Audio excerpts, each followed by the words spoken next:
சற்று தேநீரெல்லாம் அருந்தி களைப்பெல்லாம் போய் தேவனுடைய வசனம் மறுபடியும் இங்கிலீஷில கடவுளுக்காக நாம் ஆயத்தத்தோடு இந்த இடத்துல எழுந்திருக்கிறோம். அவர் நிச்சயமாக நம்மோடு கூட பேசியிருக்கின்றார். கிறிஸ்தவ நடைமுறை கிறிஸ்தவ வாழ்க்கை என்கிறதான தலைப்புல தேவனுடைய பிள்ளைகளாக இந்த உலகத்துல நாம் இருக்கும் பொழுது ஒரு நல்ல ஒரு வேண்டுகோளை பவுலடிகளால் முன்வைக்கிறார். என்னது? நாம் நம்முடைய அதாவது புத்தியுள்ள ஆராதனை கடவுளுக்கு நாம் படைக்க வேண்டும். அதற்கு ஒரு பலி செலுத்த வேண்டும். என்ன பலி? நம்முடைய சரீரங்களை பலியாக செலுத்த வேண்டும். அந்த பலியுடைய தன்மை என்ன? அது ஜீவ பலி என்பதை குறித்து நாம் சிந்திக்கிறோம். தொடர்ந்து நாம் முன்னால் சிந்தித்து நான் அதற்குள்ளாக கடந்து செல்லாமல் ஜீவ பலி என்று சொல்லும் பொழுது அதுல வேற என்னென்ன காரியங்களை நாம் அதிலிருந்து புரிந்து கொள்ள முடியும் என்பதை குறித்து விரைவாக நாம் சிந்திக்க போகிறோம். ஜீவ பலி, நான் ஏற்கனவே சொன்னேன், நம்முடைய சரீரத்தை கடவுளுக்கு படைக்க வேண்டும். அப்படிதானே?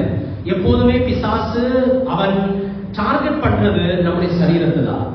நம்முடைய மனசையும் நம்முடைய எண்ணத்தையும் நோக்கத்தையும் நம்முடைய சரீரத்தின் நேராக கொண்டு சென்று தேவனோடு கூட உள்ளதான பற்றுதலை இல்லாமல் செய்வதற்காக ரொம்ப முயற்சி செய்கிறான் பிசாசு, சாத்தான். அதனால எந்தெந்த நிலைகளில நாம் மிக கவனமாக இருக்க வேண்டும். ஒன்று, 2 தீமோத்தேயு 3வது அதிகாரம் 12வது வசனம், நமக்கு தெரிந்த அந்த வசனம். அதிலையும் இந்த சரீரத்தை குறித்து, ஜீவ பலியை குறித்து ஒரு பகுதி அல்லது ஒரு அம்சம் நமக்கு அதுல பார்க்க முடியும். என்ன வாசிக்கிறோம் அந்த வசனத்துல? அன்றியும் கிறிஸ்துவுக்குள் தேவபக்தியா நடக்க மனதாயிருக்கிற யாவரும் துன்பப்படுவார்கள். அதாவது நம்முடைய விசுவாசிகளுடைய தேவனுடைய பிள்ளைகளுடைய வாழ்க்கையில சில துன்பங்களை, நோய்களை கொண்டு வருவான். யாரு? பிசாசு. அப்படி கொண்டு வரும் பொழுது நம்முடைய சரீரத்துல அந்த வேதனை, தாங்க முடியாத நோய், வேதனை, பாரம், அந்த ஒரு வருத்தம் வரும் பொழுது என்ன செய்வோம்? அதை நாம் பெரிதாக எண்ணி தேவனை பற்றும் விசுவாசத்தை நாம் என்ன செய்வோம்? அற்பமாக எண்ண ஏதுவாகும். இந்த வசனத்துல பாருங்க, இங்க வாசிக்கிறோம், யாவரும் துன்பப்படுவார்கள் என்று சொல்லப்பட்டிருக்கிறது. யாரெல்லாம் துன்பப்படுவார்களாம்? கிறிஸ்து இயேசுவுக்குட்பட்டவர்கள் துன்பப்படுவார்கள். கிறிஸ்து இயேசுவுக்குட்பட்டவர்கள் என்று வேத புத்தகத்துல புதிய ஏற்பாடுல சொல்லுகிறது. யாரை குறித்து சொல்லப்படுகிறது? யாரை? ரட்சிக்கப்பட்டவர்கள், விசுவாசிகள். கிறிஸ்து இயேசுவுக்குள் என்கிறதான அந்த பதம் எப்பொழுதுமே நாம் ரட்சிக்கப்படுகிறதான அந்த சூழ்நிலைய, அந்த நிலையை எழுதுகிறது, காண்பிக்கிறது. அப்போ ரட்சிக்கப்பட்டவர்கள், தேவனுடைய பிள்ளைகள், விசுவாசிகள் என்ன செய்வார்கள்? துன்பப்படுவார்கள். அப்படியா? எல்லா விசுவாசிகளுக்கும் துன்பம் கிடையாது. எல்லா விசுவாசிகளுக்கும், தேவனுடைய பிள்ளைகளுக்கும் ஒருவேளை துன்பமும் கிடையாது. இந்த வசனத்தை பாருங்க, கவனமாக கவனிங்க. அன்றியும் கிறிஸ்து இயேசுவுக்குள், அப்படின்னா ரட்சிக்கப்பட்டவர்களில் தேவ பக்தியாய் நடக்க மனதாய் இருக்கிற யாவர். அநேக விசுவாச தேவனுடைய பிள்ளைகளுடைய வாழ்க்கையில துன்பங்கள் அவ்வளவாக கிடையாது. ஆனா ஒரு சிலருக்கு மட்டும் தேவனுடைய ரொம்ப நெருக்கமாக இருக்கிறவங்க, தேவனுடைய வேலையை செய்யறவங்க, தேவனுக்காக ரொம்ப பயபக்தியாக விசுவாச வீரர்களாக இருக்கக்கூடியவர்களுக்கு என்ன இருக்கு? துன்பம். அதெல்லாம் வேத புத்தகம் செய்ய சொல்லுகிறது. எல்லாரும் கிடையாது. பிரியமானவர்களே, உங்களுடைய வாழ்க்கையில துன்பங்கள் இல்லை என்று சொன்னால், பிரச்சனைகள் இல்லை என்று சொன்னால், அதுதான் பிரச்சனை. பிரச்சனை இருக்குமே ஆகில் தேவனுடைய பிள்ளைகளுக்கு அது பிரச்சனையே கிடையாது. ஆனா எனக்கு என்ன? சின்ன ஒரு பிரச்சனை வந்தா போதும், சின்ன ஒரு துன்பம் வந்தா போதும், வியாதி வந்தா போதும், அவ்வளவுதான். பிரியமானவர்களே, தேவனுடைய பிள்ளைகளாக நம்முடைய சரீரத்தை தேவனுக்கு ஒப்பு கொடுக்கும் பொழுது, நம்முடைய இந்த சரீரத்துல பிசாசானவன் என்ன துன்பங்களை கொண்டு வந்தாலும் அதை ஒரு பெரிய பொருட்டாக எண்ணிக்கொண்டு தேவனை பற்றும் நெருக்கத்தையும் விசுவாசத்தை விட்டுட்டு நாம் அவரை விட்டு தூரமாக போகக்கூடாது. யோபுடைய வாழ்க்கையில் அதுதான் பிசாசு செய்ய முயற்சி செய்தான். ஆண்டவரிடத்தில் சொன்னான், அவனுக்கு நல்ல ஆரோக்கியம் இருக்கிறது, அழகு இருக்கிறது, ஆண்டவருக்கு எடுத்து போடுங்க. அவன் உண்மை என்ன செய்வான்? சபித்து அவன் ஜீவனை விடுவான், அவன் என்ன செய்வான்? தற்கொலை செய்வான் என்றெல்லாம் சொல்லி பார்த்தான். அதுதான் இன்னைக்கு பிசாசு அநேக வாழ்க்கையில் செய்து கொண்டிருக்கிறான். பிரியமானவர்களே, ஒரு விசை நம்முடைய சரீரத்தை ஜீவ பலியாக தேவனுக்கு ஒப்பு கொடுத்தால், இந்த சரீரத்தில் எது நேர்ந்தாலும் அது பெரிய ஒரு பொருட்டாக எண்ண மாட்டோம். அதனால நான் சொல்றேன், விசுவாச வாழ்க்கை என்று சொல்லும் பொழுது ஒரு எளிதான ஒரு வாழ்க்கை அல்ல, ஒரு சுலபமான வாழ்க்கை அல்ல பிரியமானவர்களே. அது ஒரு பூ போட்ட மெத்தை கிடையாது. அதுல ரொம்ப துக்கம், பிரச்சனை, வருத்தம் எல்லாம் இருக்கும்.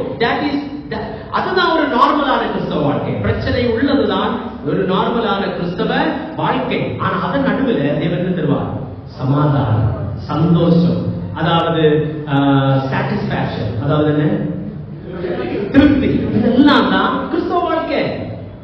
அதன் நடுவில் காற்றடிக்கும், ரொம்ப வேகமா அதாவது அலைகள் எல்லாம் எழும்பும், தண்ணீர் எல்லாம் படகுல வரும், கவிழ்ந்து போகும் என்கிறதான சூழ்நிலை வரும். அப்பொழுதுதான் சமாதானம் என்று சொல்லி ஆண்டவர் இருக்கக்கூடிய அதை நீங்கள் அனுபவித்து பார்த்திருக்கிறீங்களா?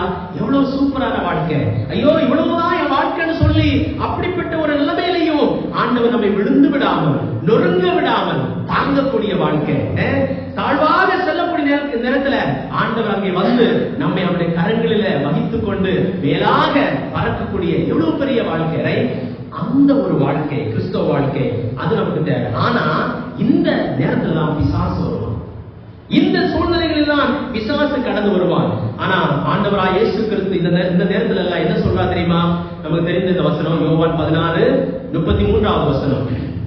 என்ன வாசிக்கிறோம்? என்னிடத்தில் உங்களுக்கு சமாதானம் உண்டாயிருக்கும் பொருட்டு இவைகளை உங்களுக்கு சொன்னேன். உலகத்தில் உங்களுக்கு உபத்திரவம் உண்டு, ஆனாலும் கடவுளுங்கள், நான் உலகத்தை ஜெயித்தேன். பிரச்சனை இருந்தா சமாதானம் இருக்குமா? பிரச்சனைகள் இருக்கும் பொழுது, வியாதி இருக்கும் போது, துன்பம் இருக்கும் போது சமாதானம் இருக்குமா? தேவனுடைய பிள்ளைகளுக்கு இருக்கும். சரீரத்தை ஜீவபலியாக ஒப்படைத்தவர்களுக்கு இருக்கும். அதான் வாசிக்கிறோம், என்னிடத்தில் உங்களுக்கு சமாதானம் உண்டாயிருக்கும்படிக்கு. பிரச்சனையின் மத்தியில நடுவுல சமாதானம் இருக்காது, ஆனால் கடவுளிடத்துல, கிறிஸ்துவினிடத்துல சமாதானம் இருக்கும்.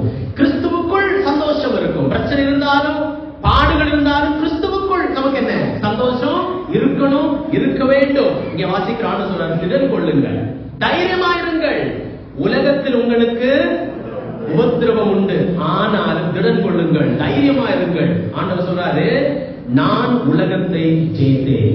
இப்ப என்ன சொல்ல வரேன்னா, ஒரு விசை நம்முடைய சரீரத்தை ஜீவ பலியாக ஒப்பு கொடுத்தால் அதனுடைய அர்த்தம் என்ன? இப்பொழுது நான் சொல்ல விரும்புகிறேன். என்னது? உபத்திரவங்களிலும், துன்பங்களிலும், நோய்களிலும் முறுமுறுப்பில்லாமலும், குறை கூறாமலும் வாழ்கின்ற கிறிஸ்தவ வாழ்க்கைதான் சரீரத்தை ஜீவ பலியாக தேவனுக்கு ஒப்பு கொடுத்த வாழ்க்கை. நம்முடைய வாழ்க்கையில பாடுகளும் வருத்தங்களும் வரும் பொழுது முறுமுறுக்கிறோமா? அது மறுபடி நாம் குறை கூறுகிறோமா? கம்ப்ளைண்ட் செய்யறோமா? அது உண்மையான ஒரு கிறிஸ்தவ வாழ்க்கை கிடையாது. அப்படின்னா என்னுடைய சரீரத்துல என்ன நேர்ந்தாலும், ஏன்னா சரீரத்தை ஆண்டவர் கொடுத்துட்டேன், ரைட்? அது ஒரு காலம் என்னை கடவுளிடத்திலிருந்து பிரிக்க கூடாது, கடவுளிடத்திலிருந்து பிரிக்க கூடாது. அப்படி பிரிக்குமே ஆனால் சாத்தான் நிச்சயமாக எப்பொழுதும் அவன் வந்துட்டே இருப்பான்.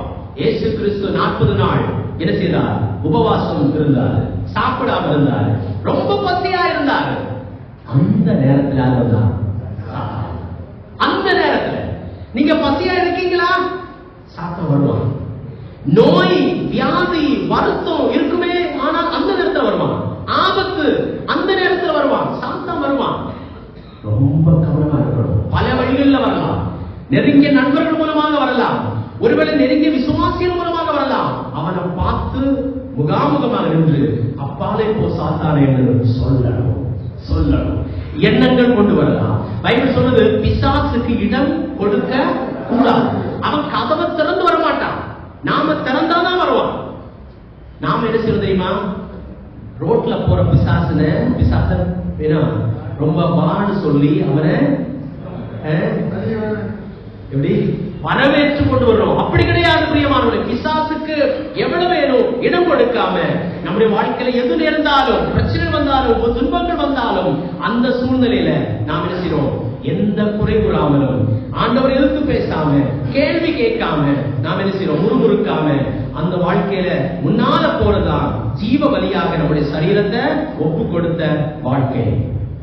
ஒரு சில வாலிபர்களுக்கு அவருடைய சரீரத்துல கொடுக்கக்கூடியதான முக்கியத்துவத்தின் மூலமாக தேவனோடு நெருக்கமாக வாழ முடியல. ஏன்? அவங்களுக்கு சரீரம் தான் முக்கியம்.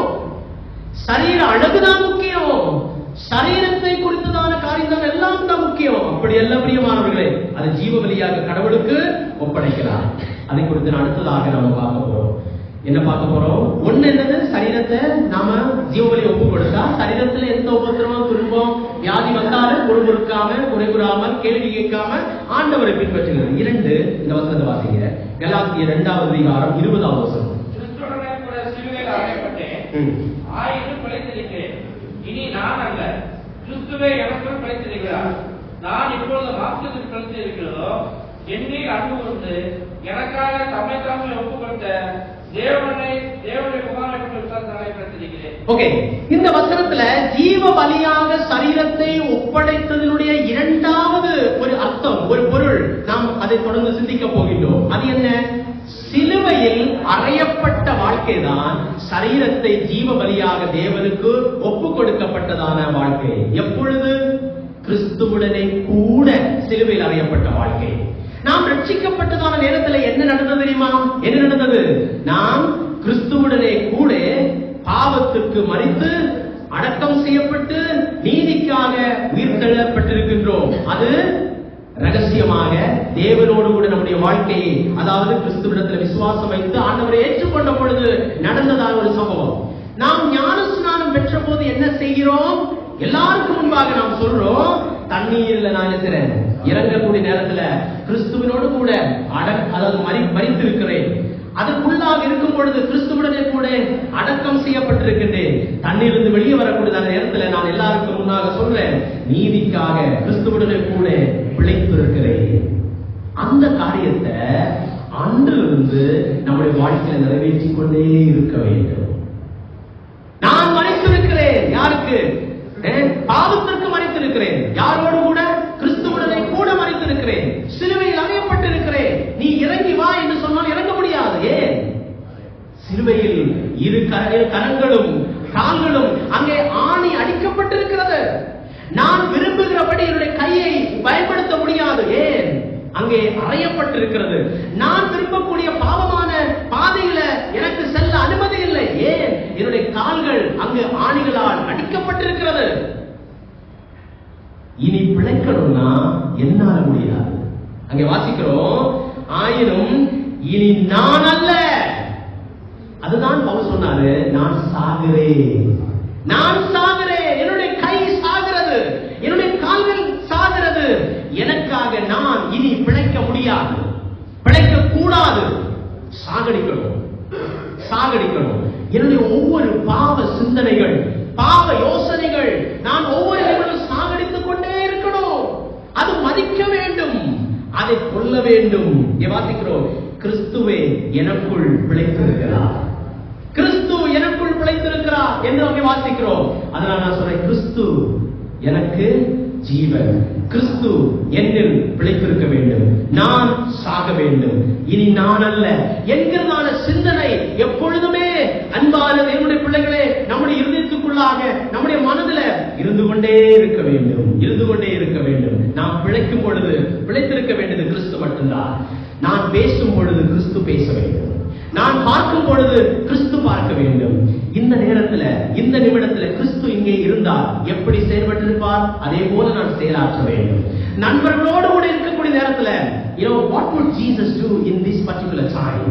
In that way I have to behave, in that way I have to talk.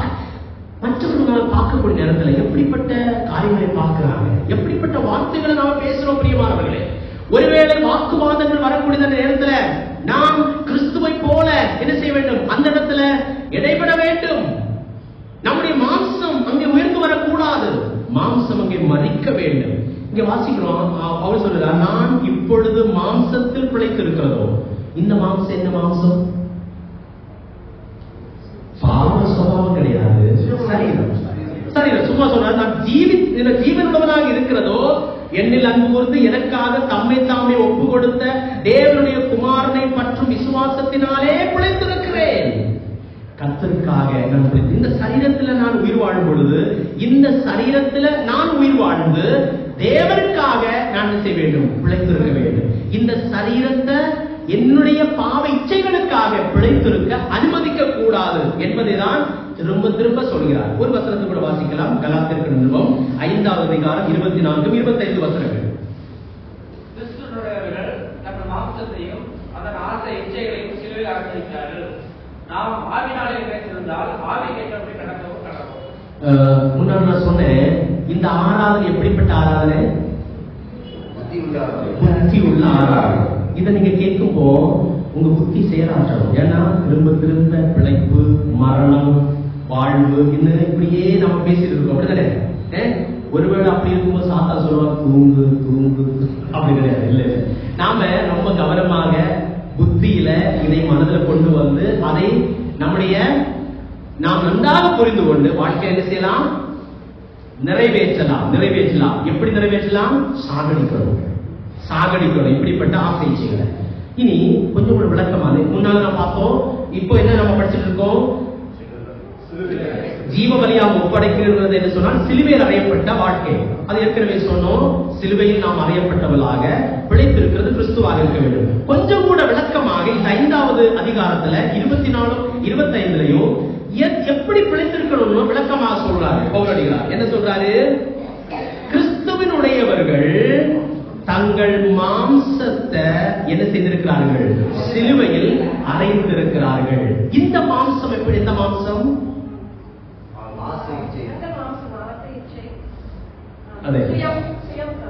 சுயம் மாம்சம். இது எதை காண்பிக்கிறதுனா நம்முடைய பாவ சுபாவம் அதை சிலுவையில் அறைய வேண்டும். எப்படி? யார் அதை செய்ய வேண்டும்? கிறிஸ்துவனுடையவர்கள். அதை குறித்து பிற்பாடு நாம் சிந்திக்கலாம். அதன் ஆசை இச்சைகளையும் சிலுவையில் அறைய வேண்டும். பிரியமானவர்களே, இந்த பாவ இச்சைகள் யாருக்கு தான் அதிகமாக வரும்? வாலிபர்களுக்கு தான் அதிகமாக வரும். அப்படிதானே? யார் அதிகமாக பாவம் செய்யறாங்க? வாலிபர்கள் தான் அதிகமாக பாவம் செய்யறாங்க. பாவ ஆசை இச்சைகள் எல்லாருக்கும் இருக்கும் இல்லையா? இங்க இருக்கவங்க அப்படி யோசிக்கிறாங்க. எஸ், அது எல்லாருக்கும் இருக்கும். வரணும். பாவ ஆசை இச்சைகள் வரக்கூடியதான நேரத்துல அதை நாம சாகடிக்கணும். சிலுவையில் அறையணும். நான் சொல்றேன், அது எண்ணணும். நாம் அவர்கள் அறைந்திருக்கிறார்கள் என்று வாசிக்கிறோம். அதாவது அது அப்படியே அறையப்பட்டிருக்கிறது. அது ஒரு காலம் வாழ்வதற்காக அனுமதிக்கவே கூடாது. நாம் இனி வாழ வேண்டும் என்று சொன்னால் எதுல வாழணும்? ஆவியினாலே பிழைத்திருக்கிறோம். பரிசுத்த ஆவியினால பிழைத்திருக்கிறோம். உங்களையும் என்னையும் கண்ட்ரோல் பண்ண வேண்டியது, நடத்த வேண்டியது நம்முடைய மாம்சம் அல்ல, பாவ இச்சைகள் அல்ல. பரிசுத்த ஆவியானவர் நம்மை நடத்த வேண்டும். பரிசுத்த ஆவியானவர் நம்மை கைட் பண்ண வேண்டும். பரிசுத்த ஆவியானவர் சொல்லப்படுகிறபடி நாம் நடக்க வேண்டும். அதான் வாசிக்கிறோம். ஆவிக்கேற்றபடியே என்ன செய்யணும்? நடக்கவும் கடவோம். நம்முடைய மாம்சத்துக்கு ஏற்றபடி நடக்காம ஆவிக்கேற்றபடி நடக்க வேண்டும். அப்படின்னா ஜீவ பலியாக சரீரத்தை ஒப்பு கொடுக்கப்பட்ட வாழ்க்கை என்று சொல்லும் பொழுது, இரண்டாவது கிறிஸ்துவோடு கூட சிலுவையில் அறையப்பட்ட நிலைமை. ஒன்னு என்ன? இதற்கு முன்னால் படிச்சது, நம்முடைய சரீரத்துல துக்கங்களும் வருத்தங்களும் வியாதிகளும் வந்தாலும் குறை சொல்லாமல், கேள்வி கேட்காம ஆண்டவரை அப்படியே என்ன செய்யறது? பின்பற்றுவது. 2, கிறிஸ்துவோடு கூட சிலுவையில் அறையப்பட்ட நிலைமை. அப்படின்னா ஆசை இச்சைகள் வரும் பொழுது அதை நாம் வாழ வைக்க கூடாது. அறைந்திருக்கப்பட்டிருக்கிறது என்பதை நினைத்துக் கொண்டு அதற்கு கீழ்ப்படியக்கூடாது. நான் சொல்றேன், எப்படி நாம இதை வாழ வைக்கிறோம்? ஆசை இச்சைகளை எப்படி நாம சாகடிக்க முடியும்? முதலாவது அந்த இச்சை வரும் பொழுது நாம் அந்த இச்சைக்கு கீழ்ப்படியாம இருந்தா நாம் சாகடிக்கிறோம். அப்படி நாம சாகடிச்சு பாவத்தை குறைச்சுட்டே வரும். ஆனா ஒரு முறை கீழ்ப்படிந்து, 2 முறை கீழ்ப்படிந்து அப்படி வரும் பொழுது ஒரு காலம் திருப்தி வராமல் பாவத்தை அதிகரிச்சுட்டே இருக்கும். அந்த பாவத்துக்கு தீனி போட்டு அதை வளர்த்துட்டே நாம வரணும். அது பிழைக்கிறது. ஆனா இன்னைக்கு அல்லது நேற்றைக்கு நீங்க 5 பாவம் செஞ்சோம், இன்னைக்கு குறைச்சிட்டு 4, 3 அப்படி குறைச்சிட்டே போகணும். அதிகரிக்கிறது கிடையாது, அதை வளர்த்துகிறது கிடையாது. Can we live a sinless life? பாவம் இல்லாத வாழ்க்கை வாழ முடியுமா?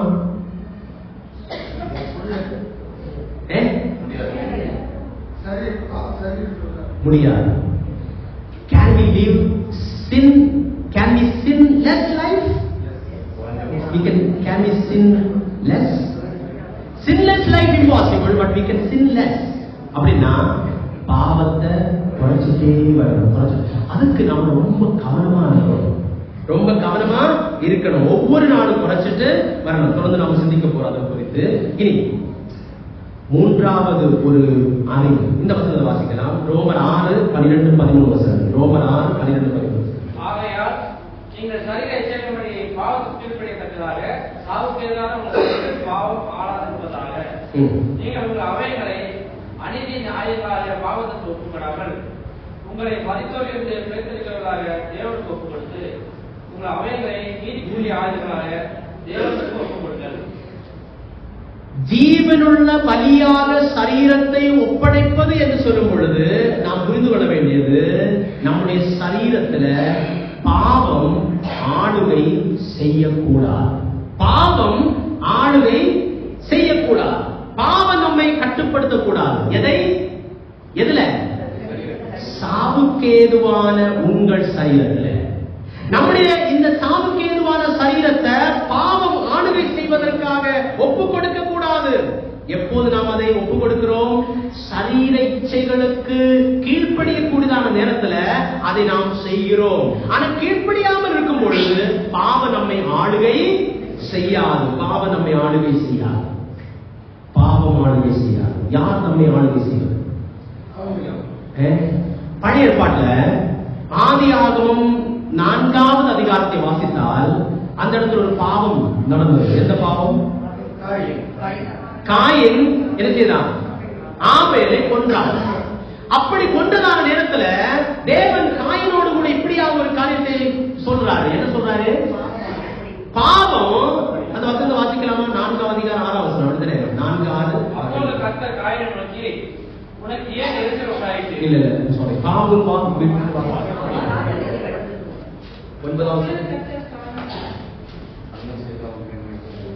4வது அதிகாரம் 7வது வசனம். நீ நன்மை செய்தால் மேன்மை இல்லையோ? நீ நன்மை செய்யாதிருந்தால் பாவம் ஆக்கிரமித்து படுத்திருக்கும். அவன் ஆசை உன்னை பற்றியிருக்கும். நீ அவனை ஆண்டு கொள்வாய். அந்த கடைசி பகுதியை நீங்க அண்டர்லைன் பண்ணணும். என்னது? அவன் ஆசை உன்னை பற்றி இருக்கும், நீ அவனை ஆண்டு கொள்வாய். இதே காரியத்தை தான் ஆதாம் ஏவாளுடைய காரியத்தை ஆண்டு சொல்றாரு. அப்படிதானே? பாவம் செஞ்சப்போ என்ன வாசிக்கிறோம்? 3வது அதிகாரம், ஆதியாகமம் 3வது அதிகாரம், அதனுடைய ஸ்திரியை பற்றி சொல்லும் பொழுது என்ன? 16வது வசனம். அவர் ஸ்திரியை நோக்கி, நீ கர்ப்பவதி ஆகும்போது வேதனை மிகவும் பெருக பண்ணுவேன், வேதனையோட பிள்ளை பெறுவாய். உன் ஆசை உன் புருஷனை பற்றி இருக்கும். உன் ஆசை உன் புருஷனை பற்றி இருக்கும். அவன் உன்னை ஆண்டு கொள்வான். இந்த எழுத்து சொன்னேன். ஸ்திரீனிடத்தில் ஆண்டவர் சொன்னாரு, இனி முதல் உன்னை ஆளுகை செய்வது யாரு? புருஷன். ஆனா அந்த இடத்துல பாத்தீங்களா? அவன் உன் ஆசை உன் புருஷனை பற்றி இருக்கும், அவன் ஆண்டு கொள்வான். புருஷர்களுக்கு எல்லாம் ரொம்ப நல்லது இல்லையா? அவங்க ஆசை ரொம்ப பற்றி இருக்கு. Very good. அப்படிதானே? நல்லதானே? அப்படிதானே? நீங்க ஒண்ணு அவங்க நம்ம மேல ஆசை வச்சிருக்காங்க. அப்படிதானே? நீங்க அல்லது நாம நினைக்கிற ஆசை அல்ல அந்த ஆசை. அந்த ஆசை என்ன ஆசை? புருஷர்களை கீழ்ப்படுத்த வேண்டியதான ஆசை. அதான் சொல்றாரு, உன் ஆசை உன் புருஷனை பற்றி இருக்கும், ஆனா நீ என்ன செய்யணும்? அவன் உன்னை ஆண்டு கொள்வான். இனி முதல் புரிஞ்சது உங்களுக்கு? அது புரிஞ்சாதான் 4வது அதிகாரத்தில் சொல்லப்பட்டதான காரியம் புரியும். 4வது அதிகாரத்தில் என்ன வாசிக்கிறோம்? 7வது வசனம். அது பாவம் உன் வீட்டு வாசற்படியில படுத்து இருக்கும். அடுத்தது அவன் ஆசை உன்னை பற்றி, அவன் என்னது, பாவத்தினுடைய ஆசை உன்னை பற்றி இருக்கும். அப்படின்னா பாவம் உன்னை கீழ்ப்படுத்துவதற்காக அது முயற்சி செய்யும். ஆனா நீ அவனை ஆண்டு கொள்வாய். நீ என்ன செய்யணும்? பாவத்தை ஆளுகை செய்யணும். பாவம் நம்மை ஆளுகை செய்யக்கூடாது. பாவத்தை நாம் தான் ஆளுகை செய்யணும். அதே காரியத்தை தான் இங்கே பவுல் சொல்றாரு. பாவம் உன் சரீரத்துல, சாவுக்கு ஏதுவான சரீரத்துல ஆளுகை செய்யக்கூடாது. நீங்களும் நான் தான் பாவத்தை என்ன செய்யணும்? ஆளுகை செய்யணும். எதுவா இருந்தாலும் நீங்க பாவத்துக்கு அடிமையா இருக்கீங்களா? ஒரு சில பாவங்கள் அது நீங்கள் உங்களால செய்யாம இருக்க முடியாது. அப்படிப்பட்ட ஏதாவது பாவங்கள் இருக்கிறதா? அப்படி நீங்க அதுக்கு அடிமை. அந்த பாவம் உங்களை ஆளுகை செய்கிறது. நாம் ஒரு காலம் அதுக்கு ஒப்பு கொடுக்க கூடாது. அது இல்லாம வாழ முடியாது, அது இல்லாம இருக்க முடியாது என்கிறதான சூழ்நிலை உங்களுடைய சரீரத்துல, உங்களுடைய வாழ்க்கையில் இருக்கிறது. அன்பான சகோதர சகோதரிகளை, இன்னைக்கு நிப்பாட்டுங்க. இன்னைக்கு நாம ஸ்டாப் பண்ணலாம். இன்னைக்கு நாம நோடு சொல்லலாம். இன்னைக்கு அதை கொலை செய்யலாம். ஆளுகையை அப்படியே என்ன செய்யலாம்? சீர்குலைக்கலாம். அதை அப்படியே தடை செய்யலாம். இன்னைக்கு முதல் நாம ஆளுகை செய்யணும். நாம ஆளுகை செய்யணும். அதுக்காக என்ன செய்யணும்? இந்த இடத்துல வாசிக்கிறோம். நீங்கள் உங்கள் அவயவங்களை, அவயவம் நம்முடைய சரீரத்தில் உள்ள அவயவங்கள், வாய், கை, கால், இப்படிப்பட்ட அவயவங்கள், அத பாவத்துக்கு ஒப்பு கொடுக்க கூடாது. பாவம் செய்வதற்காக நம்முடைய சரீரத்திலே உள்ள ஒரு அவயவம் கூட நாம ஒப்பு கொடுக்க கூடாது. பிரியமானவர்களே, இன்னைக்கு சாட்டிங், வாட்ஸ்அப், இதுல எல்லாம் நாம கை முன்னாலெல்லாம் நம்ம போய் பேசக்கூடாது அப்படிலாம் சொல்லுவோம். இன்னைக்கு அப்படிலாம் சொல்லி இல்லை. போய் பேசாமலேயே விரல்ல டைப் பண்ணுவோம். போய் டைப், அது அப்படி நம்ம மாத்தணும். Right chatting and cheating. எப்படி? Thoughts process. Everything starts with thinking. நம்முடைய சிந்தனை, நம்முடைய டைப்பிங், விரல்கள் ஒவ்வொன்றும் நம்முடைய அவயவங்கள் பாவத்துக்கு ஒப்பு கொடுக்க கூடாது. பாவம் செய்வதற்காக ஒப்பு கொடுக்கவே கூடாது. அநீதியின் ஆயுதங்களாக செயலாற்றக்கூடாது. அது நீதியுடைய ஆயுதங்களாக தேவனுக்கு ஒப்புடுங்கள். அதே காரியத்தை நாங்க வாசிக்கிறோம். ஜீவ பலியாக ஒப்படைக்கிறது நம்முடைய சரீரத்தை, நம்முடைய சரீரத்தில் உள்ள ஒவ்வொரு அவயவங்கள், அவைகளை நீதியுடைய ஆயுதங்களாக தேவனுக்கு நாம ஒப்படைக்கலாம். மூன்றாவது காரியம், இது கடைசியாக, ஜீவ பலியாக சரீரத்தை ஒப்படைக்கிறது என்று சொன்னா, பாவ இச்சைகளுக்கு சரீரத்தில் கீழ்ப்படியாமல் நம்முடைய அவயவங்களை நீதிக்குரிய ஆயுதங்களாக தேவனுக்கு ஒப்பு கொடுத்த. யாராவது நம்மிடத்துல சொல்லி அந்த சகோதரனை குறித்து, சகோதரியை இந்த விஷயத்தை இன்னொரு நபரிடத்துல நீ எழுதி அனுப்பு என்று சொன்னால் நான் சொல்லணும், நோ, என்னுடைய அவயவம் ஒன்றையும் அந்த தீய செயலை, அநீதிக்காக நான் செய்ய மாட்டேன், பயன்படுத்த மாட்டேன். இன்னொரு நபரை கூப்பிட்டு அவதூறாக பேசுவதற்காக என்னுடைய வாயை அதுக்காக நான் செய்ய மாட்டேன், பயன்படுத்த மாட்டேன். இனி என்னுடைய சொந்த வாழ்க்கையில ஏதாவது தவறு செய்வதற்காக என்னுடைய சரீரத்தில் உள்ளதான ஒரு அவயவத்தையும் நான் செய்ய மாட்டேன், செயலாற்ற விட மாட்டேன் என்று சொல்லி எடுக்கக்கூடிய ஒரு தீர்மானம் இருக்கிறது அல்லவா? அதுதான் ஜீவ பலியாக தேவனுக்கு ஒப்படைக்கிறது. செய்யலாமா? அப்படி நாம செய்யலாமா? செய்யணும். ஜீவ பலியாக செய்ய வேண்டும். அப்ப ஜீவ பலியாக சரீரத்தை ஒப்படைக்கிறது என்று சொன்னால் உங்கள் சரீரங்களை தேவனுக்கு ஒப்புக் கொடுக்க வேண்டும். ஒன்று, உபத்திரவத்திலும் துன்பங்களிலும் நோய்களிலும் முறுமுறுப்பு இல்லாமல், குறை கூறாமல், கேள்வி கேட்காமல் வாழ்கிறதான கிறிஸ்தவ வாழ்க்கை. இரண்டு, கிறிஸ்துவோடு கூட சிலுவையில் அறையப்பட்ட நிலைமை. மூன்று, பாவ இச்சைகளுக்கு சரீரத்தில் கீழ்ப்படியாமல் நம்முடைய அவயவங்களை நீதியுடைய ஆயுதங்களாக தேவனுக்கு ஒப்படைக்கிறது. இதுவரை ஒப்படைத்திருக்கிறீர்களா பிரியமானவர்களே? இல்லை என்றால் இன்றைக்கு இந்த நேரத்தில் ஒரு தீர்மானித்திருக்கிறது. ஆண்டவரே, என்னுடைய சரீரத்தை ஜீவ பலியாக உமக்கு ஒப்படைக்கிறேன், அதை நான் தருகிறேன் என்று சொல்லி ஒப்படைக்கிறார். ஆராதனையில என்ன இருக்கணும்? பலி இருக்கணும். என்ன பலி? சரீரம். அது நீங்க பலி என்ன பலி? என்ன பலி? சரீரத்தை பலியாக ஒப்படைக்கிறது. பலியாக ஒப்படைக்கிறது. அந்த பலியுடைய தன்மை என்ன? ஒன்று ஜீவ பலி. அதை குறித்துதான் மூன்று காரியங்கள். இரண்டாவது தன்மை பரிசுத்தமான பலியாக ஒப்படைக்க வேண்டும். அப்படிதானே? பாருங்க, அப்படி இருக்க சகோதரரே, நீங்கள் உங்கள் சரீரங்களை பரிசுத்தமான பலியாக, ஜீவன் ஆல்ரெடி நம்ம ஜீவ பலி நம்ம படிச்சாச்சு, நீ பரிசுத்தமான பலியாக ஒப்படைக்கணும். நீ கொஞ்ச நேரம் the present aspect of salvation மிக முக்கியமான ஒரு காரியத்தை சிந்திக்க போறோம். அதுதான் sanctification என்கிறதான ஒரு காரியம், பரிசுத்தம் என்கிறதான காரியம். பழக பழக பாலும் இல்லையா, அது நல்ல இதுதான். ஆனா நம்ம ஒரு சில காரியங்களை கேட்டு கேட்டு கேட்டு அழுத்து போயிருக்கோம். பரிசுத்தம் சொல்லி அதோடைய வேல்யூ ரொம்ப குறைஞ்சு போயிருக்கு. அப்படிதானே இல்லையா? இருக்கு, சிந்திக்க போறோம். அப்படின்னா ரொம்ப கவனமா இருக்கு. நம்முடைய வாழ்க்கையில நாம் பரிசுத்தவான்களாக இருக்கிறோமா என்பதை குறித்து சிந்திக்க. The Holy Sacrifice, The Old Testament, பழைய ஏற்பாட்டுல லேவியராகமம் 22வது அதிகாரம் 20வது வசனத்தை வாசித்தா ஆண்டவர் அந்த இடத்துல என்ன சொல்றா தெரியுமா? யாராவது பலி செலுத்த கடந்து வந்தால் எப்படிப்பட்ட பலியை அவங்க செலுத்தணும்? Whatever has a defect you shall not offer. பழுது உள்ளதான ஒன்றையும் நீங்க என்ன செய்யக்கூடாது? செலுத்தக்கூடாது. அது ஆண்டவருடைய கட்டளை. பழுதுள்ள அசுத்தமான ஒன்றையும் கடவுளுக்கு பலியாக என்ன செய்யக்கூடாது? செலுத்தவே கூடாது. ஆண்டவர் இஸ்ரவேல் ஜனங்களோடு கூட நியாய பிரமாணத்தை கொடுத்த போது சொன்னதான வார்த்தை, அந்த மிருகம் அது பழுதற்றதாக இருக்க வேண்டும், அது சுத்தமுள்ளதாக இருக்க வேண்டும், அந்த மிருகத்தை மட்டும்தான் செலுத்த வேண்டும். இதை காலங்களாக பின்பற்றி வந்தார். ஆனா மல்கியாவினுடைய புத்தகம், மல்கியாவின் புத்தகம் 1வது அதிகாரம் 8வது வசனம் வாசிக்கிறாங்க. 1வது அதிகாரம் 8வது வசனம். கண் ஊனமானதை பலியிடக் கொண்டு வந்தாலும் அது கொள்ளாமல்ல, நீங்கள் கால் ஊனமானதையே நசல்பட்டை கொண்டு வந்தாலும் அது கொள்ளாமல்ல செய்கிறீர்கள்.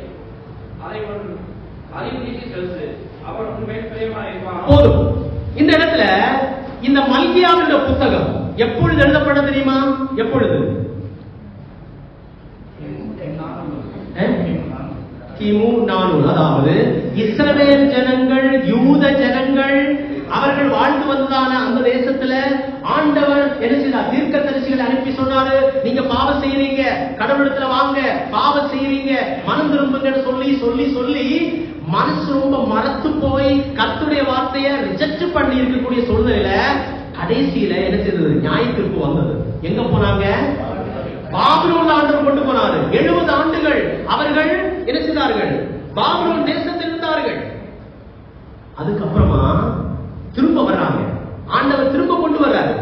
அவங்க வந்துட்டு ஆலயத்தை கட்டுறாங்க. ஆலயத்துல அந்த இடத்துல ஆராதனை நடக்கிறது, பலிகளை எல்லாம் கொண்டு வர்றாங்க. அப்படி கொண்டு வந்ததுக்கு அப்புறமா இவங்க என்ன செய்யறாங்க தெரியுமா? ஆண்டவர் no problem, we can handle him so easily. எவ்வளவு பட்டாலும் புத்தி வராது. எவ்வளவு தண்டனைகள் அவர் அனுபவித்தாலும் அவருக்கு புத்தி வரல. இப்ப என்ன செய்யறாங்க? கடவுளுடைய நியாய பிரமாணத்தை மீறுகிறது மட்டுமல்ல, அவங்க சொல்றாங்க எப்படி? கண் ஊனமானதை கொண்டு வந்தாலும், கால் ஊனமான ஒன்றை கொண்டு வந்தாலும், என்ன நசல் பிடித்ததை கொண்டு வந்தாலும் பொல்லாப்பல்ல, நோ ப்ராப்ளம். எப்படியும் ஆராதிக்கலாம், எப்படி ஆண்டவருடைய சமூகத்துல வரலாம், அதெல்லாம் நோ ப்ராப்ளம் சொல்லிதான் அவங்க அன்னைக்கு செஞ்சாங்க. பிரியமானவர்களே, இன்னைக்கு ஆண்டவருடைய சமூகத்தில் நாம வரும்போது எப்படி வர்றோம்? எப்படி வர்றோம்? ஆராதனைக்கு ஞாயிற்றுக்கிழமை வரும்போது எப்படி வர்றோம்? ஏதோ இன்னைக்கு ஆராதனை போகும்போது அவ்வளவு ஆட்கள் கேட்பாங்க, ஏன் வரல? அடுத்த வாரம் வரும்போது சும்மா கேட்டு இருப்பாங்க, ஏன் வரல? அவங்களுக்கு முன்னாடி ஏதாவது சொல்லணும் இல்லவா? அது வந்து போலாம், அப்படிதானே? இனி ஒரு சிலர் ஞாயிற்றுக்கிழமை போகணும், நோ ப்ராப்ளம், ரைட்? அது கூட அவங்களுக்கு பிரச்சனை இல்லை. கிறிஸ்தவம் மட்டும் அப்படி சொல்லிட்டு இருந்தா போதும், ரைட்? இவங்களை ஏன் வாழணும்? Why are we living on this earth? கடவுள் எவ்வளவோ நன்மைகளை செஞ்சிருக்காரு, பரலோகத்துக்கு நம்ம போறோம், ரைட்? ஒரு அவிசுவாசியான புறஜாதியான ஒரு மனிதனுக்கு இருக்கக்கூடிய ஒரு பயபக்தி கூட இன்னைக்கு கர்த்தரை தெரிஞ்சுக்கிட்ட ஜீவனுள்ள தேவனுடைய மகன் அல்லது பிள்ளைகள் என்று சொல்லக்கூடிய விசுவாசிகளுக்குள்ள இல்லை. அவங்க கூட அந்த கல்லு மண்ணு அப்படிப்பட்ட விக்கிரகங்களை பார்க்கும் போது எவ்வளவு பயபக்தியா இருக்காங்க. ஆனா நமக்கு இருக்கா? நமக்கு அந்த பரிசுத்தம் இருக்கா? நான் போன வாரம் அது ITI மாணவர்களுக்கு இடையில ஒரு ஊழியர் இருந்துச்சு. அங்க நிறைய அவிசுவாசிகளான நிறைய பசங்க வந்திருந்தாங்க. ரொம்ப மோசமா நடக்கக்கூடியது. அவங்களுக்கு சுவிசேஷம் சொல்லும் போது ஒருத்தன் தூத்துக்குடியில வந்திருந்தான். அவன் 18 வயசுல இருக்கான். ரொம்ப ரவுடி. அப்படின்னா இந்த இந்த வண்டிகள் அதெல்லாம் விற்கக்கூடிய நேரத்துல லோனுக்கு எடுத்துட்டு போகும்போது அதை செய்யணும், திரும்ப எடுக்கிறதுக்காக இவனை அனுப்புவாங்க. அப்படிப்பட்ட வேலை செய்யறவன் அங்கே ரொம்ப தொந்தரவு பண்ணான். ஆனா ஒரு ஈவினிங் ஒரு செய்தி சுவிசேஷ செய்தி முடிஞ்சதுக்கு அப்புறம் அவன் வரா. அவன் ஒரு முஸ்லீம். அவன் வந்து சொன்னான், நீங்க அதை சொன்ன அந்த வார்த்தையில ரொம்ப டச் பண்ணிச்சு அப்படிலாம் சொல்லி சொன்னான். ஆனா அவன்கிட்ட நான் பேசும்போது ரொம்ப கஷ்டம், சுவிசேஷம் ரொம்ப கஷ்டம். ஏன்னா அவன் தெரிஞ்சுக்கக்கூடிய காரியங்கள் ரொம்ப ஆழமாக மாற்ற முடியாது. அப்படிப்பட்ட விஷயம் அல்லாஹ் முகமது அதெல்லாம் சொல்லும்போது எங்க அவர் தான் பெரிய அப்படிலாம் ரொம்ப அதிகம். ஆனா அவன் சொன்ன ஒரு விஷயம் என்ன டச் பண்ணிச்சு. நான் சொன்னேன், நீ தண்ணி அடிப்பீங்க அப்படின்னு சொன்னா, அண்ணே நான் ஒருக்கா தண்ணி அடிச்சா 40 நாள் தொழில் செய்ய முடியாது. நாம சொல்றதே ஒரு வாரத்துல ஒருக்கா, ஆனா தண்ணி அடிச்சா 40 நாள் தொழில் செய்ய முடியாது. எப்படின்னே தண்ணி அடிக்கிறது சொல்றாங்க. தொழுகைக்கு போகிறதுக்கு முன்னாடி தண்ணி ஒன்றும் அடிக்கக்கூடாது. அவனே சொல்றான் அப்படி அடிக்க கூடாதுன்னு சொல்லி நான் பல முறை அதை தவிர்க்கிறேன், அதை தவிர்க்கிறேன்னு சொல்றான். பாருங்கள், அவங்களுக்கு இருக்கக்கூடிய பயபக்தி கூட இன்னைக்கு நாம் ஆராதனை பெறும்போது எப்படியும் வரலாம், எப்படியும் அப்பவும் பாத்திரம் சாப்பிடலாம், ஒண்ணுமே நடக்காது. அப்படிப்பட்ட நிலைமையில நாம் வரோம். ஆனா ஆண்டவருடைய வார்த்தை என்ன சொல்ல தெரியுமா? 24வது சங்கீதம் 4வது வசனம், யார் கர்த்தருடைய பர்வதத்துல ஏறுவான், யார் அவருடைய பரிசுத்த ஸ்தலத்துல நிலைத்திருப்பான், கைகளில் சுத்தமுள்ளவரும் இருதயத்தில் மாசில்லாதவருமாயிருந்து தன் ஆத்மாவை மாயைக்கு ஒப்புக்கொடாமலும் கபடாய் ஆணையிடாமலும் இருக்கிறவரே. இது புதிய ஏற்பாட்டில் சொல்லப்பட்ட வசனம் கிடையாது, பழைய ஏற்பாடு. பாருங்க, கர்த்தருடைய பர்வதம் அந்த எருசலேமில் மேல ஏறுறது யாரு? பரிசுத்த ஸ்தலம், அந்த ஆலயத்துல வரக்கூடியது யாரு? ஒரு பலியை செலுத்தின போதுமா? நோ. அவன் எப்படிப்பட்டவன் இருக்கணும்? கைகளில் சுத்தமுள்ளவனா இருக்கணும், அவனுடைய செய்கை சரியாக இருக்கணும். அடுத்தது இருதயத்துல மாசில்லாதவனா இருக்கணும். Is the internal cleansing and the external one. ஆண்டவர் நம்ம we should not play with God. இன்னைக்கு எல்லாம் தெரிஞ்சவங்க தான் அதிகமா பாவம் செய்யறாங்க. எல்லாம் தெரிஞ்சவங்க தான் அதிகமா பாவம் செய்யறாங்க. கடவுள் சும்மா விட மாட்டாங்க. நாம கடவுளுடைய இரக்கத்தையும் அன்பையும் தயவையும் ரொம்ப பொருட்டா விலை கொடுக்காம நாம் என்றோம். It is a terrible thing to fall in the hands of God. அதாவது கடவுளுடைய கரத்துல விழுறது எவ்வளவு பயங்கரம். கடவுள் எரினா பட்சிக்கிற அக்னியா இருக்காது. பழைய பாட்டுல சொல்லப்பட்டிருக்கு. புதிய ஏற்பாடு எந்த புத்தகத்துல? எபிரேயர்கள் நிருபத்துல வாசிக்கிறோம். கடவுள் எரிகிற பட்சிக்கிற அக்னியா இருக்காது. பிரியமானவர்களே, ப்ளீஸ், கடவுள் இவ்வளவு நாள் ரொம்ப பொறுமையோடு இருந்திருக்காரு. நாம செஞ்ச எல்லா அக்கிரமங்கள் எல்லாம் அவர் பொறுத்துட்டு இருக்காரு. அதை நீங்க ஒரு லைசன்ஸ் எடுத்து கல்வி பண்ணாதீங்க. கல்வி பண்ணாம இருக்கிறான் என்ன செய்யலாம்? நாம என்ன செய்யலாம்? திரும்ப வரலாம். பரிசுத்த, அதாவது சுத்தமுள்ள கைகள், அது கிரியைகள், நம்முடைய கிரியைகள் சுத்தமா இருக்கணும். இருதயத்துல மாசு இல்லாதவா இருக்கணும். நான் சொல்றேன், அசுத்தம் பிடிச்சிருக்க கூடியதான இதுல கொஞ்சம் கொஞ்சமா சுத்தம் செய்யலாம். தொடர்ந்து நாம் சிந்திக்கலாம். ஏன் அப்படி செய்யணும்? ஏன் செய்யணும்? பழைய ஏற்பாட்டில் உள்ளதான ஆலயம் அல்லது தொழுகை செய்யக்கூடிய கூடி வரக்கூடியதான இடம், முதலாவது ஆண்டவர் மோசே இடத்துல சொன்னாரு, நான் உங்கள் நடுவில் என்ன செய்ய வேண்டும்? வாசம் பண்ண வேண்டும். அதுக்காக நீ என்ன செய்ய வேண்டும்? ஒரு கூடாரத்தை உண்டு பண்ண வேண்டும். அதுதான் ஆசரிப்பு கூடாரம். யாத்திராகமம் 25வது அதிகாரம் 8வது வசனம் முதல் என்னங்க வாசிக்கிறோம். அங்கே ஆண்டவருடைய மகிமை அங்கே வந்து நிரம்பினது வந்தது. அங்கே ஆண்டவரிடத்துல பேசினார். அதுக்கப்புறம் சாலமன் ராஜாவுடைய நாட்களில ஆலயத்தை கட்டினான். அங்கே தேவனுடைய மகிமை வந்தது. ஆசரிப்பு கூடாரத்துல பிரகாரத்துல யாருக்குதான் வர முடியும்? பிரகாரம் முன்னால வரக்கூடியதாங்க அந்த இடம். அதாவது பலி செலுத்த வரக்கூடியதான அந்த ஆராதனை செலுத்தக்கூடியதான அந்த நபர் வரலாம் பலி மிருகமாக. பரிசுத்த ஸ்தலம் அதுல எங்கே யார் போக முடியும்? ஆசாரியர்களும் லேவியர்களும் போக முடியும். ஆனா மகா பரிசுத்த ஸ்தலம் யாருக்கு போக முடியும்? பிரதான ஆசாரியர். இனி ஒவ்வொரு முறைமை போகும்போது எப்படியெல்லாம் போகணும்னு ரொம்ப விளக்கமாக சொல்லப்பட்டிருக்கிறது. அதுல நான் இப்ப போக விரும்பல. பாருங்கள், ஏதாவது சின்ன பாவம் போதும், அவ்வளவுதான். சின்ன தவறு போதும், அவ்வளவுதான். மகா பரிசுத்த ஸ்தலத்துல பிரதான ஆசாரியர் போகக்கூடிய நேரத்துல ஏதாவது சின்ன தவறு யாராவது செஞ்சா, அவன் செஞ்சா, அவ்வளவுதான். He is out. He will die. அவன் அங்க இறந்து போவான். மணி ஓசை கேட்கலன்னா, அதிகம் நேரம் கேட்கலன்னா, அந்த திரைச்சீலையை திறந்து உள்ளாக போய் அவரை தூக்கிட்டு வரணும். அப்படித்தானே? நோ, போகக்கூடாது. அவருடைய இடுப்புல ஒரு கயிறு அது வச்சு எரிஞ்சிடணும், இழுத்து வெளியே கொண்டு வரணும். இனி நிறைய காரியம் சொல்லப்பட்டிருக்கிறது. அப்படி அநேக விதிமுறைகளை வச்சிருக்காரு ஆண்டவர். இனி இந்த வசனத்தை வாசிக்கலாம். 1 கொரிந்தியர் 3:16-17. நீங்கள் தேவனுடைய ஆலயமாய் இருக்க வேண்டும். தேவனுடைய ஆவி உங்களில் வாசமாயிருக்கிறது அறிந்திருக்கிறீர்களா? அறியாதிருக்கிறீர்களா? ஒருவன் தேவனுடைய ஆலயத்தை கெடுத்தால் அவனை தேவன் கெடுப்பார். தேவனுடைய ஆலயம் பரிசுத்தமாயிருக்கிறது, நீங்களே அந்த ஆலயம். பாருங்கள், திரும்ப திரும்ப சொல்லக்கூடிய வார்த்தை வாசிக்கிறவங்க, நீங்கள் தேவனுடைய ஆலயமாய் இருக்கிறீர்கள் என்றும் தேவனுடைய ஆவியானவர் என்ன செய்கிறார்? உங்களில் வாசம் பண்ணுகிறார் என்றும் அறியாதிருக்கிறீர்களா? அறிவில்லை.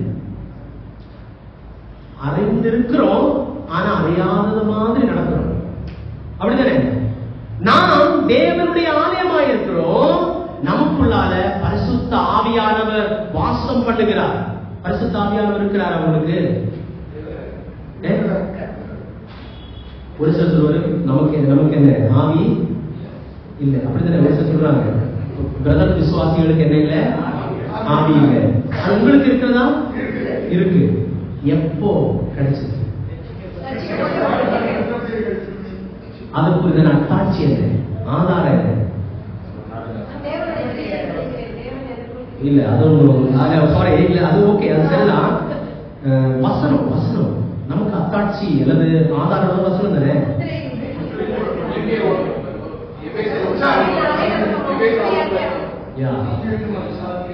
எபேசியர் 1:13-14 வசனங்கள். நாம வசனத்தை எடுத்து ஆணித்தரமாக அதிகாரபூர்வமாக சொல்லணும். எப்படி? ரட்சிப்பின் சுவிசேஷமாகிய சத்திய வசனத்தை கேட்டு விசுவாசிகளான போது பரிசுத்த ஆவியானவர் முத்திரை போடப்பட்டீர்கள். கேட்டோம் சுவிசேஷம், விசுவாசித்தோம், அந்த நேரத்துல முத்திரை போடப்பட்டது. பரிசுத்த ஆவியானவர் நாம் பெற்றிருக்கிறோம். அந்த பரிசுத்த ஆவியானவர் பாவம் செய்யும் போது சாச்சான்னு சொல்லி போயிடுவார். அப்புறமா திரும்பவும் வரணும், அதுக்கு காத்திருக்கணும். அப்படிதானே? அமைதியா இருப்பாரா?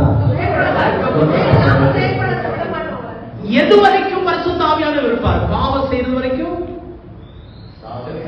சாகிறது வரைக்கும் இல்ல, எது வரைக்கும் அவர் இருப்பார்? எது வரைக்கும்? ஓகே, வசனம் மீட்கப்படும் நாள். Very good. எந்த வசனம்? எங்கே? எபேசியர் 4:30 30வது வசனம். என்ன வாசிக்கிறோம்? மீட்கப்படும் நாளுக்கென்று முத்திரை போடப்பட்டோம். ரட்சிக்கப்பட்ட போது முத்திரை போடப்பட்டது எது வரைக்கும்? அந்த லிமிட். மீட்கப்படுகிற நாள், அந்த நாள் எக்ஸ்பைரி ஆகும். அன்னைக்கு வரைக்கும் அந்த முத்திரை இருக்கு. பிரியமானவர்களே, அப்படிப்பட்ட பரிசுத்த ஆவியானவர் நமக்குள் வாசம் பண்ணுகிறார். இந்த வசனம் மறக்க கூடாது. இந்த வசனம் ரொம்ப ரொம்ப முக்கியம். ஓகே, இனி வாங்க. இந்த ஆவியானவர் நமக்குள் தங்குகிறார், வாசம் பண்ணுகிறார். அப்போ அது நீங்க அறிந்திருக்கணும், அறியாதது போல நடக்கக்கூடாது. அடுத்து வாசிக்கிறோம், ஒருவன் தேவனுடைய ஆலயத்தை கெடுத்தார், தேவன் அவனை கெடுப்பார். இது ரெண்டும் பொருந்தும். ஒன்னு சபை, இன்னொன்னு சரீரம். சபையில யாராவது பிரச்சனை பண்ண அவ்வளவுதான். அதே போல இந்த சரீரம், தேவனுடைய ஆலயம் கெடுக்கக்கூடாது. நீங்க கெடுக்கிறதுக்கு முயற்சி செஞ்சா கெடுப்பாருன்னா அப்படி அது கெட்டு போவதற்காக அனுமதிப்பார். அவ்வளவுதான், கெட்டு போறதுக்காக அனுமதிப்பார். எது நம்ம தவறாக நம்முடைய சரீரத்தில், இந்த சரீரம் ஏற்கனவே சொல்ல ஜீவ வழியாக ஒப்படைக்கணும், பரிசுத்தமாக கொடுக்கணும். அதை கெடுப்பதற்காக நாம் முயற்சி செஞ்சா அவ்வளவுதான். அதாவது எதை நாம செய்யறதுக்காக முயற்சி செய்து அதை செய்யறோம், அந்த பாவம் தான் நம்மை அழித்து விடும். அந்த பாவம் நம்மை அழிக்கும். அதனால இந்த ஆலயத்தை கெடுக்கக்கூடாது, பரிசுத்தம் உள்ளதாக இருக்கிறது. நீங்களே அந்த ஆலயம் பரிசுத்தமாக நாம அதை கொண்டு போக வேண்டும், கெடுக்கக்கூடாது. பிரியமானவர்களே, அதுதான் ஆண்டவர் விரும்புகிறார். இனி ஏன் நாம் இப்படி செய்யக்கூடாது, நம்முடைய சரீரத்தை கெடுக்கக்கூடாது? இந்த வசனத்தை வாசித்து நான் நிறைவு செய்ய விரும்புகிறேன். 1 கொரிந்தியர் 6வது அதிகாரம் 19, 20 வசனங்கள். உங்கள் சரீரமானது நீங்கள் தேவனாலே பெற்று உங்களை தங்கி இருக்கிற பரிசுத்த ஆவியானவருடைய ஆலயமாக இருக்கிறது என்றும், நீங்கள் உங்களுடையவர் அல்லது அறியீர்களா? கிரேத்துக்கு சொல்லப்பட்டீர்களே, ஆகையால் தேவனுக்கு உடையவராய் உங்கள் சரீரத்தினாலும் உங்கள் ஆவியினால் தேவனை பயன்படுத்துங்கள். நான் ஏற்கனவே உங்களிடத்துல சொன்னேன், அன்னைக்குள்ளதான சிந்தனை ஆவி சரீரம் இந்த ரெண்டும் ஒன்னா சேராது. அதனால சரீரத்துல எது நீங்க செஞ்சாலும் நோ ப்ராப்ளம் சொல்லி கொரிந்திய சபை விசுவாசிகளுக்குள்ளும் அப்படிப்பட்ட சிந்தனை இருந்தது.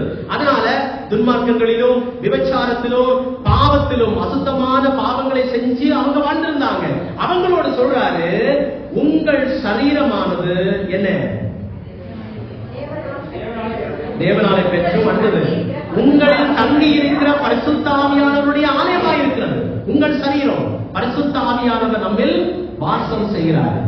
இந்த ஆலயத்தை எவ்வளவு அழகாக இந்த சர்ச்சை கால இது அது அழகமாக சுத்தம் செஞ்சு ரொம்ப அழகாக நம்ம வச்சிருக்கோம். ஏன்னா அவர்கள் வராங்க, இது எல்லாரும் கூடுதலான இடம்.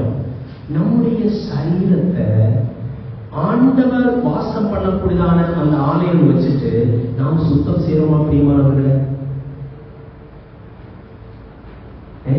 எப்படி சுத்தம் செய்யறது? நல்லா குளிச்சு அழகா ட்ரெஸ் பண்ணி அப்படியா? That is very good. அதுவும் தேவை. அதே நேரத்துல உள்ளாக நம்முடைய வார்த்தைகளில, நம்முடைய சுபாவங்களில, நம்முடைய நடத்தைகளில நாம சுத்தம் செய்து கொண்டே இருக்கணும். Very important. ஒண்ணு, பரிசுத்த ஆவியானவர் தங்குகிறாரு, அதனால பரிசுத்தமாக நினைக்கணும், காக்கணும். இன்னொன்னு, கிரயத்துக்கு கொல்லப்பட்டிருக்கு. கிரயம் பெரிய ஒரு விலை கொடுத்து ஆண்டவர் விலைக்கு வாங்கி இருக்கிறார். ஆகையால் தேவனுக்கு உடையவர்கள் நாம். நீங்கள் உங்களுக்கு உடையவர்கள் அல்ல. நாம் என்ன சொல்றது? ஒரு சிலர் நான் யாருன்னு தெரியுமா அப்படிலாம் பேசுவாங்க. ஓகே, நான் சொல்றேன், இது என்னுடைய சரீரம். இந்த சரீரம் நானா? இல்ல. இந்த கை என்னுடைய கை, அப்படிதானே? என்னுடைய சரீரத்தில் உள்ளதான ஒவ்வொரு அவயவங்களும் என்னுடையது. ஆனால் நான் இந்த சரீரம் அல்ல, அப்படிதானே? இந்த சரீரம் என்னுடையது அல்ல. அதே போல இந்த சரீரத்தை ஆண்டவர் என்ன செய்திருக்கிறார்? பெரிய ஒரு விலை கொடுத்து வாங்கி இருக்கிறார். இந்த சரீரம் யாருக்குரியது? தேவனுக்குரியது. அதனால இந்த சரீரத்தை பயன்படுத்தி ஆண்டவரை மகிமைப்படுத்தணுமே தவிர, என்னுடையதல்லாத இந்த சரீரத்தை வைத்து என்னுடைய பாவ இச்சைகளை செய்வதற்காக என்ன செய்யக்கூடாது? பயன்படுத்தக்கூடாது. அதனால இந்த சிந்தனை நம்முடைய மனதில் இருக்கட்டும். பரிசுத்தமான பலியாக ஆண்டவருக்கு நாம் ஒப்படைக்க வேண்டும். கொஞ்சம் கூட இந்த பரிசுத்தம் அல்லது இந்த சாங்டிபிகேஷனை குறித்து கொஞ்சம் கூட நாம் சிந்திக்கணும். தேவனுக்கு சுத்தமான நம்ம அடுத்த செஷன்ல நாம் அதை குறித்து சிந்திக்கலாம். ஆண்டவர் கிருபையை தரட்டும். கர்த்தரை நாம் மகிமைப்படுவதாக.